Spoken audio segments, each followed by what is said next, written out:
What if I told you that there's a level of consciousness so rare, so powerful, that when an empath reaches it, they become virtually untouchable? Stay with me, because what ancient philosophy reveals about this transformation will completely shatter everything you thought you knew about spiritual evolution. You see, people think empaths are stuck in an endless cycle of feeling, absorbing and suffering. But there's a stage beyond empathy that most people never even know exists, and it's absolutely terrifying for anyone who's ever tried to manipulate them. Here's what most people don't understand about the Sophia stage, and trust me, by the end of this, you'll never underestimate a spiritually awakened empath again. In ancient Greek philosophy, Sophia means divine wisdom, not knowledge, not intelligence, but wisdom that comes from the soul itself. It's the highest form of understanding that a human being can achieve, and when an empath reaches this level, something unprecedented happens. They don't just feel anymore, they know. But here's where it gets absolutely fascinating and, frankly, game-changing.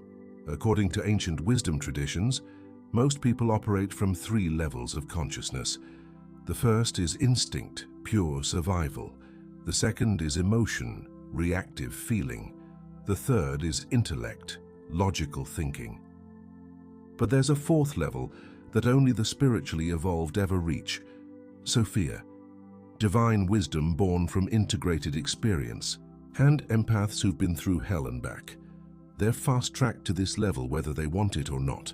Listen carefully to what happens when an empath enters the Sophia stage, because this is where everything you thought you knew about empathy gets turned completely upside down. The empath in Sophia stage stops absorbing emotions and starts transmuting them. They don't take on your pain anymore, they see through it.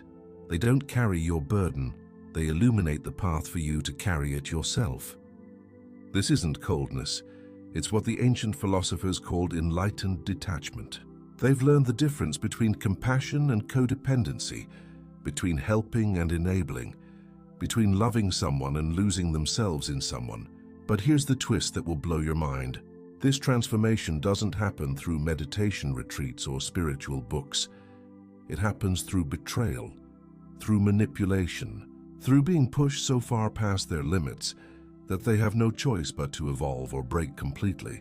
And empaths, they don't break, they transform.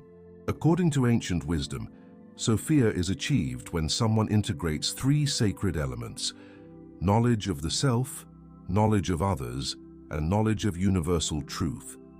The empath who's been betrayed repeatedly is forced to acquire all 3 at an accelerated rate. They learn about themselves, their boundaries, their worth, their non-negotiables. They learn about others, who's genuine, who's performing, who's safe. And they learn universal truth, that not everyone deserves access to their light.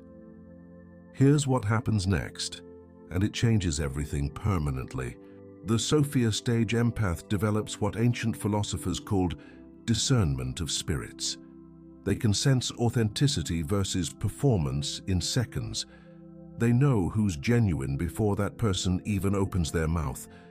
They feel manipulation forming before it's even spoken aloud. This isn't paranoia. It's hard-earned wisdom operating at a frequency most people can't even comprehend. They stop explaining themselves to people who are committed to misunderstanding them. They stop defending their boundaries to those who never respected them in the first place. They stop pouring their energy into black holes disguised as people. And here's where it gets absolutely unstoppable. The empath at Sophia stage doesn't just protect their energy, they become selective about where they invest their light. They understand that their empathy is sacred, that their emotional capacity is finite, that their depth is a gift, not a resource to be exploited. But here's the part that will send chills down your spine. According to ancient philosophy, Sophia brings with it something called divine indifference, not cruelty, not apathy, but the ability to witness someone's self-destruction without feeling compelled to save them. The Sophia stage empath can watch you lie and not correct you. They can see you manipulate and not call you out. They can witness your pattern and simply walk away. Because they've learned the ultimate wisdom. Some people don't want help. They want an audience for their chaos. Listen to what happens when this wisdom fully integrates, because this is where the empath becomes absolutely magnificent. They develop what the ancients called sovereign presence. They no longer react, they respond.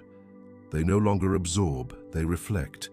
They no longer rescue, they allow natural consequences. This isn't the empath becoming cold. It's the empath becoming complete. They've integrated their shadow, they've reclaimed their power. They've learned that saying no is just as sacred as saying yes. But here's where the philosophy gets absolutely fascinating. The Sophia stage isn't the end of empathy. It's the perfection of it. The empath doesn't lose their ability to feel deeply. They gain the wisdom to feel selectively. They don't stop caring about humanity. They start caring about themselves with the same intensity they once reserved for others. Ancient wisdom teaches that Sophia reveals itself through paradox. The Sophia stage empath embodies this perfectly. They're simultaneously the most compassionate and the most boundaried, the most understanding and the most discerning, the most loving and the most selective. They can hold space for your pain without taking it on. They can witness your struggle without fixing it.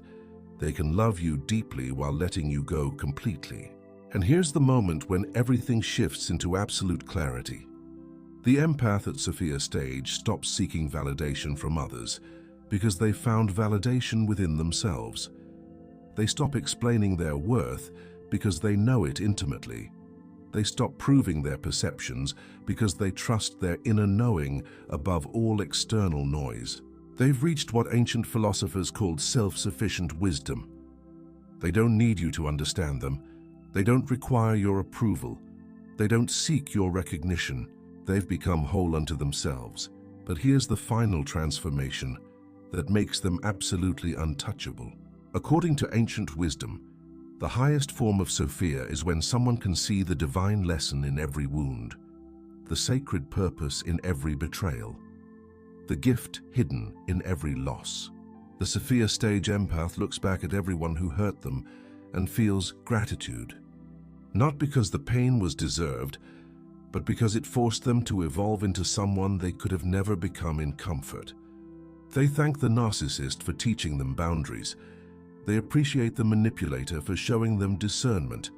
They're grateful to the energy vampire for forcing them to protect their light.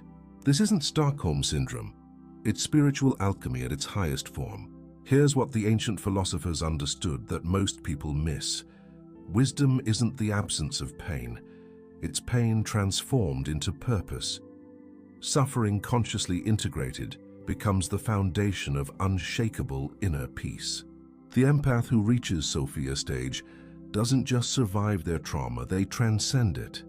They don't just heal their wounds, they transform them into wisdom that lights the way for others.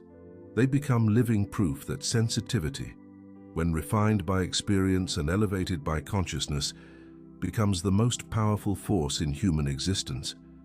This is what happens when an empath reaches Sophia stage. They don't lose their heart, they gain their sovereignty.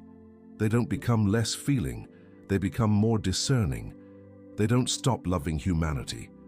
They finally learn to love themselves with the same fierce devotion.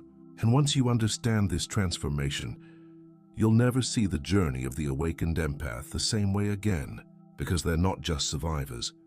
They're spiritual warriors who've earned their wisdom through fire and emerged not just whole, but holy.